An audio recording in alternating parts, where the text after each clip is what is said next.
મહાદેવ હરિઓમ જય માતાજી। અત્યારે આપણે આવી ગયા છે વાડીએ, પણ વાડીએ આવીને વરસાદ થઈ ગયો છે ને નક્કી નથી કરી શકતા કે વાવણી વાવવી કે ન વાવી। આપણે એટલો બધો અંદરાધાર વરસાદ થયો નથી અને હાવ નથી થયો એમેય ન કહી શકાય। એટલે કાલ તો દેવાંશીન પપ્પાએ જોયું હતું, બહુ ઝાઝું પલળું નહોતું, પણ અત્યારમાં પાછો રાતના ભેજ લાગે ને જમીનમાં થોડુંક પાણી ઉતરે એટલે અત્યારે જોવા જાય છે કે કેટલું પહેલું। તોય આપણે તો વરસાદ પાછો થાય પછી જ વાવવાનું છે। કપાસિયા ઉગી જાય એવો વરસાદ થઈ ગયો છે અને મગફળી વાવવાનો સાહસ કરાય એવો વરસાદ નથી થયો। એટલે હવે આજ તો હજી અત્યારમાં અમે ચર્ચા કરતા હતા કે વાવવું છે કે નથી વાવવું એમ। શું નિર્ણય લ્યો છો હવે તમે? હવે નિર્ણયમાં તો એવું છે કે વાવણી કરવાની છે આપણે, ને વાવણી કોઈ દી ઉતામરી ન હોય, નિરાયત રખાય તો એમાં વાંધો ન આવે। વાંધો નકર આખું વરસ આવે, અચ્છા ઉતાવળ કરે। ઉતામરે આંબા ન પાકવાય, એના કરતા નિરાયતે પાકે અને એ કેરી મીઠી લાગે અને ઉતામર કરીને તો એ ખાટી ને પછી સુહા ખાવાના। એટલે આપણે વાવણીનું એવું જ છે, કોઈ પણ વસ્તુ ઉતામરું ન કરાય। એટલે અત્યારે આપણે જોયું તો ધડો એઠે કોરો નીકળે છે, એટલે અહીંયા આપણે જોઈ ઢેફું કોરું નીકળ્યું કે શું? ના, એ તો પાણું છે ટાઈસ, અહીંયા ધડા લગી પલળી ગઈ દેખ્યું, અહીંયા કોરું નથી નીકળ્યું। પણ અમુક ઠેકાણે કોરું નીકળે, અમુક ઠેકાણે હાવ ધડા લગી અડી ગયો, અમુક ઠેકાણે ધડો કોરો નીકળે છે। એટલે સાહસ કરવું હોય કે જુગાર રમવું હોય તો રમી શકી, બાકી કાયદેસર એના નીતિ નિયમ મુજબ છે ને વાવણી નથી થઈ। જો આપણે ઓછામાં ઓછું દંતર છે ને તમારો 3 આંગર નીચે હાલતો હોય એટલે 4 આંગર દાણો પડે તમારો, કે 3 આંગર પડે, ક્યાંક ઊંચા નીચું આવતું હોય 3 થી 4 આંગરના ગાળામાં પડતો હોય। હવે બપોર પછી જો વરસાદ સારો આવી જાય તો કાંઈ પ્રશ્ન ન ઉદ્ભવે, પણ જો કદાચ તડકો કાઢે ને તો ઉપરની 3 આંગર જમીન સુકાતા કાંઈ વાર લાગે નહીં અને નીચે જાય મૂર્યું પરબરું ત્રીજે દે કોરામાં। એટલે હવે સાહસ ન કરાય, એના જે પેરામીટર નક્કી કર્યા હોય કે આટલું પલ્લે ને એટલો ભેજ હોય તો જ વાવી શકે, એટલે હજી 80% ભેજ નથી, ઓછામાં ઓછું 80-90% ભેજ જોઈએ। આ પરબારો સુકાઈ જાય એમ દાંતો હાલે ને એટલે વાહું વાય સુકાવા માંડે અને હેઠે કોરું અને ઉપર તડકો, એટલે બે બાજુથી ગરમી લાગે, દાણાય બગડવાની બીક લાગે અને વાવણી બગડે પછી આપણે નક્કી ન કરી શકીએ કે અડધી માંડવી વીગી રાખવી પાડી નાખવી। એટલે આપણે આજ કાંઈ સાહસ કરવાનો થતો નથી અને ગામમાં લગભગ આપણે હજી દંતર હાલતા થયા નથી, આજ થાય નહીં, કારણ કે અત્યારે વવાય એવું નથી ને બપોર પછી વરસાદ આવી જાય એટલે આજ નહીં હોય, હજી કાંઈ છે નહીં, કાલ પરમદી એમ વવા છે 2 દી પછી, બાકી આજનું મુલતવી રાખવાનું। આપણે સાહસ કરતા બી સી અને બીવું જોઈ, મગફળીનું બિયારણ મોંઘું રહ્યું, બાકી વરસાદ તો બપોર પછી આવવાનો એ ફાઇનલ છે। આપણે ભાખરવડમાં વરસાદ કાલ સવારનો ચાલુ છે, આજ રાતનો બંધ નથી ને હજી બંધ નથી। એટલે મારી બેન કે પરેશ કુમારને કે દાન પૂન કરે એટલે ત્યાં વરસાદ આવે। એટલે હવે શું કરવા થાય છે, એટલે મેં એને એમ કીધું કે તમારે વધી ગયા એટલે હું કહું તમારે વધી ગયું એટલે હજી બંધ કેદી થાય, પાછું ન્યાના વરસાદ ગાંડા બંધ થવા જ નામ ન લે, એને ડેમ ભરી નહીં જાય, નક્કી ન હોય, 3જા વર્ષે પેલા વરસાદમાં ડેમ ભરી દીધો। વરસાદ સારો છે કાલનો છે ને આજ, એટલે એ બાજુ તો આમ તો 2-3 ઇંચ તો વરસાદ કાલ થઈ ગયો, 2 ઇંચ 2.5 ઇંચ ત્યાં તો આખી રાત ને આજ પાછો એ વધી ગયો હોય ને, એટલે એને વાવવામાં કઈ ઉપાધિ જ નહીં। હા, પણ પરફેક્ટ નક્કી થઈ જાય ને પછી વાવવામાં કઈ વાંધો નહીં, એક દી વહેલા મોડું થાય, પણ આ જોખમ આપણે નથી લેવો। ઘડીક વાર હું તો કહેતી હતી હાલો વાવી દઈએ, બપોર પછી ખાલી રેડો આવી જાય તો કામ થઈ જાય। હા, એ તો જરૂર તો થોડીક જ છે, હવે એટલી બધી કઈ જરૂર નથી, પણ તો એક દી મોડું સારું વવાય કહીએ કે તમારે નક્કી હોય ને કે ભાઈ આપણે 10-12 મણ કે 15 મણ દાણા છે અને એ 40-50 હજારના લઈને ફરીથી ત્યારે જ રાખવા છે તો વવાય। પછી તમારે હાર હમું જોઈને બેઠું રહેવું હોય, પારવું છે ને કાટવું છે ને હવે હાલશે ને નહીં હાલે ને એવું નિર્ણય કરવામાં 10 દી વહી જાય તો એ વવાય નહીં। અને આપણે આમાં કેટલા 10 ક્યારા વાવવાના છે ઓર્ગેનિક, અને એમાં અમને ઓર્ગેનિક ખેતી કરી બહુ ગમે, શોખ છે। પ્રશ્ન અમારા એરિયામાં એક છે મૂંડાનો, એટલે આપણે મુંડા આવે ને એ એના બેક્ટેરિયા જે આવે છે મેટારિઝિયમ કરીને એ આપણે નાખ્યા, પણ એનાથી કંટ્રોલ નહોતા થયા.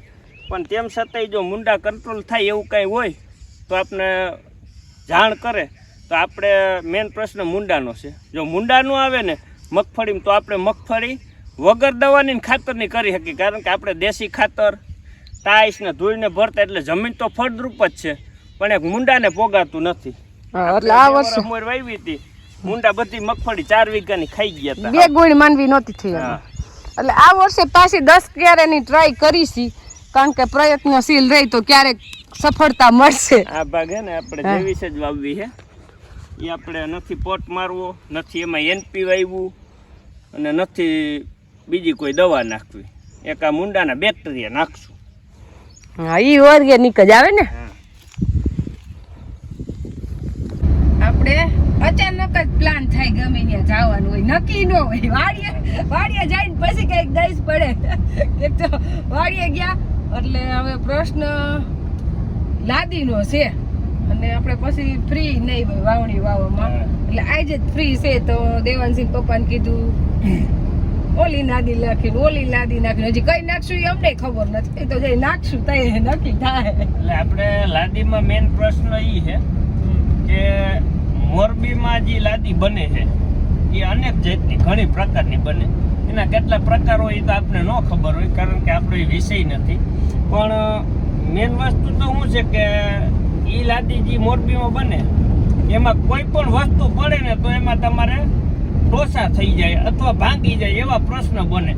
અને જો નો ભાંગે એવી લેવી હોય, કદાચ બનતી છે મોરબીમાં, તો પછી એની કિંમત વધી જાય. એટલી પાસે આપણું બજેટ ન હોય વાડીએ નાખવામાં. પછી એ 100 રૂપિયા ને 80 રૂપિયા ને 200 રૂપિયા ભાવ હોય, 150 રૂપિયા, તો એવા ભાવની આપણે પોહાય નહીં. આપણે તો હે ને 20 થી 25 કે 30 રૂપિયા લગીની લાદી પહોંચતી. એ લાદી લઈને એટલે એમાં ટોસા ટોસી થઈ જાય.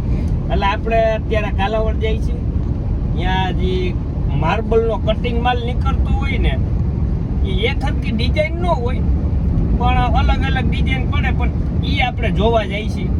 અને કદાચ ને જો એનાથી સારી બીજી કંઈ આવતી હોય તો આપણે ફોન કરીને કહીએ તો આપણે એ પ્રમાણે આયોજન કરશું. પણ આપણે એમાં બીજી લાંબી કઈ એની ખબર નથી, વધીની માર્બલની ખબર હે કે માર્બલ તમે નાખો ને તો એ બહુ એની માથે 200-500 ગ્રામ વજન પડે ને તો એ તૈડ પડે, બાકી ટોસા ન થાય એમાં, એમ બને તો અલગ. અને વાડી એવી હાલે નહીં, આપણે ઘરે નાખીએ, કારણ કે બબારી પાછી લાદી કઈ ઘરે વળીએ બદલતી તો નથી. એટલે કીધું હારી જ નાખશું, ડિઝાઇન નું છે જાગુ પાછું જાતું કરી નાખશું. કલર એક રખો થાય કે ભાઈ સફેદ કલર કે 2x2 ની કે 1.5x2 ની, એ નક્કી થઈ શકે. પણ એક સરખી જે ડિઝાઇન જોતી એની ડિઝાઇન માર્બલમાં મળે નહીં. અને જો એક સરખી ડિઝાઇન લેવી હોય ને તો પછી 100 રૂપિયા 150 રૂપિયા ફૂટે વહી જાય. આપણે વાડીએ નાખી છે એટલે ડિઝાઇન છે જાગા પાછું હાલી હકાલી લેવું એમ. પોઈચાસી દાણીધારના પાટીએ ત્યાં તો અહીંયા તો જો વરસાદ અત્યારે પાછા ખેતરમાં પાણી હાલતા થઈ ગયા. ધોમ પાણી ભરાઈ ગયો જોઈ લે. હા, કાલે અહીંયા એવો જ વરસાદ હતો ધોધમાં, ને આજે પાછો એવો જ. હવે આપણે હવે બરડિયાની તો શું પોઝિશન હોય એ આપણે ખબર નથી, પણ અહીંયા હારા મારો વરસાદ છે. પણ અહીંયા હારા મારો વરસાદ છે, પણ અહીંયા વરસાદ જોઈને આપણે તો બહુ આનંદ આવે છે નહીં? આપણને ખેતરોમાં જો ને ધોમ પાણી જઈ. હા, જો તો કેવો છે અત્યારે ચાલુ જ વરસાદ છે. તરાવડા ભરી દીધા. આપણે ચાલુ થઈ ગયો હોય તો સારું એમ. આ જોતા એવું લાગે કે આપણી બાજુ આમાં કઈ નક્કી ન હોય. હા, કારણ કે કાલ દાણીદાર ને ટોળા ને બામણગામ ને પરેડી ને ડેરી ને બધી વરસાદ બહુ જ છે. જો તો કઈ દેખાતું નથી ગાડી આંકવામાં. લઈ લે ભાઈ, પણ કામ નથી કરતો. એવા જ વરસાદની જરૂર છે.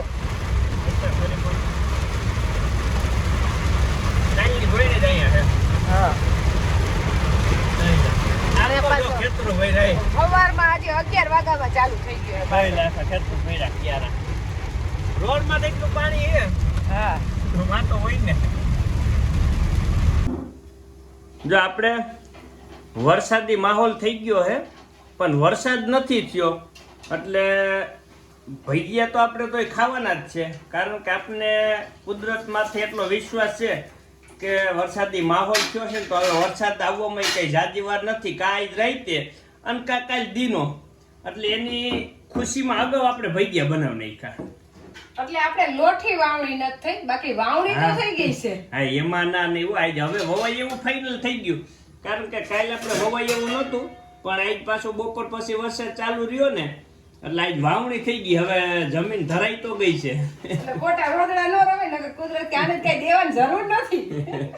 એ વાત સાચી, પણ આમ એમ કે પૂર નથી નીકળ્યું, બાકી વાવણી થઈ ગઈ હવે. એટલે ભજીયા તો કાયદેસર જ થાય છે, બરફના જ. એ વાત સાચી હો. કાલ વાવવા જવાનું છે, વાવવા દે તો નકર એક દી મોડા વાવશે. આ તો આપણે દેવાંશભાઈના છે, દેવાંશભાઈના ભજીયા થઈ ગયા અને હવે અમારા તીખા થાય છે, તીખા ફૂલ. એમાં કઈ ઘટે જ ને, મરચા એટલા નાખ્યા છે, તીખા જેટલા હે પાછા. હા, એટલે દેવાંશી પપ્પા તીખાનું નામ નો લે, નકર જ્યારે ભજીયા કરી ત્યારે તીખા બનાવજો, તીખા બનાવજો, એક જ પ્રશ્ન ઉભો હોય. આ મરચા તીખા વધારે હે, અને ભજીયું ખાવું હોય તો તીખું જ હોવું જોઈએ. તીખા જ મજા આવે. ભલે એવું લાગે ભેગા બે કુટલા સાઈઝ ના ભલે બધું પી લેવાનું, પણ તીખા હોય તો જ ભાવે, બાકી ભાવે નહીં. ભજીયા એકદમ ગોટા કઈ કરતે નહીં એવા. હા, ભજીયા તો અમારે બહુ જ હોય. એટલે ભજીયા આમ તો પારવા ચાલુ રહે 15 દી 20 દી મહિનામાં એમ. વરસાદ સારો આવે ને એટલે બનાવી નાખો ભજીયા. અને ભજીયા ખાવાની આવું વાતાવરણ હોય તો ખરેખર આવે મજા. આપણે કે બહાર બીજું તો ખાવા જવાનું ન હોય, જે બનાવી ઈ જ અમે ખાઈ. ઘણી વાર કોમેન્ટ આવે તમે તળેલું બહુ ખાવશો, પણ અમે જે ખાઈ ઘરનું જ ખાઈશું, ક્યારેક જ ખાઈશી. એક જ હોય તરેલમાં, બીજું તો કઈ હોય નહીં. હા, બીજું કઈ હોય નહીં જલ્દી તો બનાવવાનું, તો બીજું તો શું ખાવાનું હોય? શાક રોટલી દાળ ભાત ને એવું ખાતા હોય, એટલે ક્યારેક આવું ખાઈ તો કઈ નડે નહીં. આપણે બહાર તો કઈ ગામડામાં અમે ખાવા જવાનું હોય નહીં, બધું દેશી ખાવાનું હોય નહીં. ભજીયા હોય વધારે વધારે. અને અમારે ગમે એવું જમણવાર હોય, ભજીયા ન હોય તો જમણવાર અધૂરો. ખમણ કે કઈ હાલે નહીં, ભજીયા મેન જોઈ. ભજીયા વગર ન ફાવે. ન ફાવે.